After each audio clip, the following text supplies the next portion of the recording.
I never imagined Easter would be the holiday that changed my family forever. If someone had told me a year ago that my own brother's girlfriend would walk into my house, insult my wife in front of everyone, and somehow end up destroying her own relationship before dessert was even finished, I would have laughed. But that's exactly what happened. My wife, Emily, has always been the kind of person who makes everyone feel welcome. She's one of those people who remembers birthdays without Facebook reminders, bakes cookies for neighbors, and somehow manages to make every holiday feel like a Hallmark movie. She grew up in a small town in Ohio where Easter wasn't just another holiday. It was a family tradition. Homemade food, hand-painted eggs, kids running through the backyard, and everyone laughing around one big table. After we got married and moved to Indianapolis, she wanted to keep those traditions alive. Every year she hosted Easter dinner, and every year everyone loved it. Until my younger brother Ryan started dating Vanessa. The first time I met Vanessa, she acted like she had already decided she was better than everyone in the room. She talked nonstop about luxury vacations, designer handbags,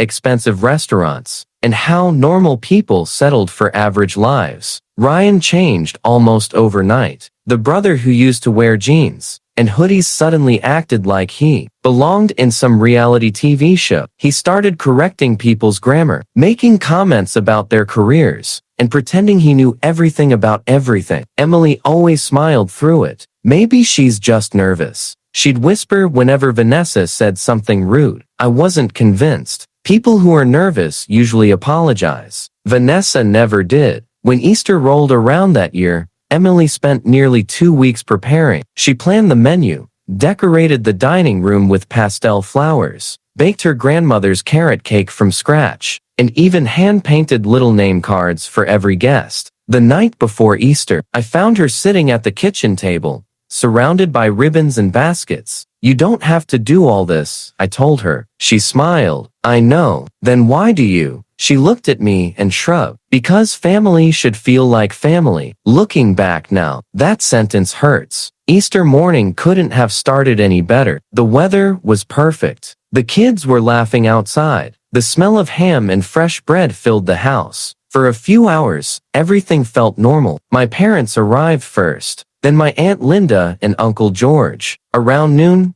Ryan finally pulled into the driveway with Vanessa. She stepped out wearing a white designer dress that probably cost more than our dining room table. Instead of saying hello, she looked around our front yard. "Oh," she wrinkled her nose. "I thought your neighborhood would be nicer." Emily pretended not to hear. She hugged Ryan and welcomed them inside. Vanessa barely acknowledged her. As everyone settled into the living room, Vanessa wandered around the house like she was judging it for a magazine. She touched the furniture, looked at the walls, even peeked inside our kitchen cabinets. Then she laughed. "So, everything here is homemade?" Emily nodded proudly. "Pretty much." Vanessa smiled. "Oh, that's cute." Cute. The way she said it made homemade sound like poor. I saw Emily's smile fade for just a second before she forced another one. Dinner was ready about 30 minutes later. The table looked incredible. Golden ham, roasted vegetables, fresh rolls, deviled eggs, homemade pies. Everything arranged perfectly. Even my mom whispered,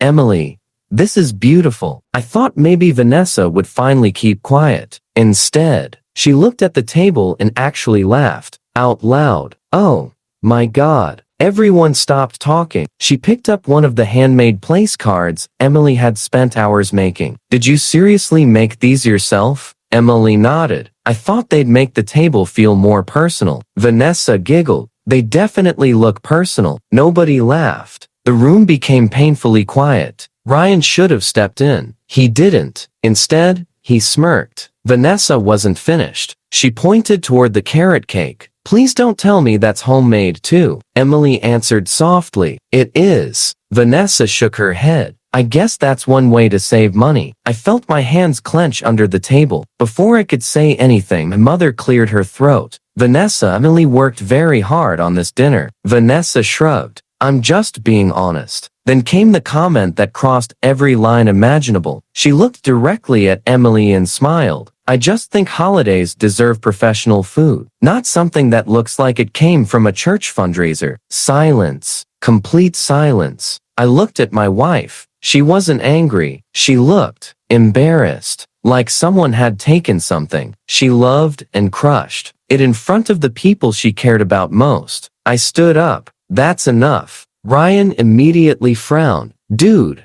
relax. No, I looked straight at Vanessa. If you don't appreciate the invitation, you're welcome to leave. She leaned back in her chair. Wow, so sensitive. Ryan rolled his eyes. You always overreact. That hurt more than anything Vanessa had said. This was my brother. The same brother Emily had helped move into 3 different apartments. The same brother she'd loaned money to when he couldn't pay rent. The same brother who used to call her his favorite sister-in-law. Now, he was sitting there while his girlfriend humiliated her. Emily gently touched my arm. It's okay. But I knew it wasn't. The rest of dinner felt painfully awkward. Conversation barely existed. Vanessa continued making little comments about the food, the decorations, even our furniture. Nobody enjoyed themselves anymore. By the time dessert was served, most people just wanted to go home. As everyone started leaving, my mom hugged Emily tightly. I'm so sorry. Emily smiled. It's okay. But the second the front door closed, she walked into the kitchen, started quietly putting dishes into the sink, and then she cried. Not loud, not dramatic, just silent tears while washing plates she'd spent 2 weeks preparing. That image still breaks my heart. I wrapped my arms around her. You didn't deserve that. She wiped her eyes. No. Then she surprised me. She smiled, a calm, almost peaceful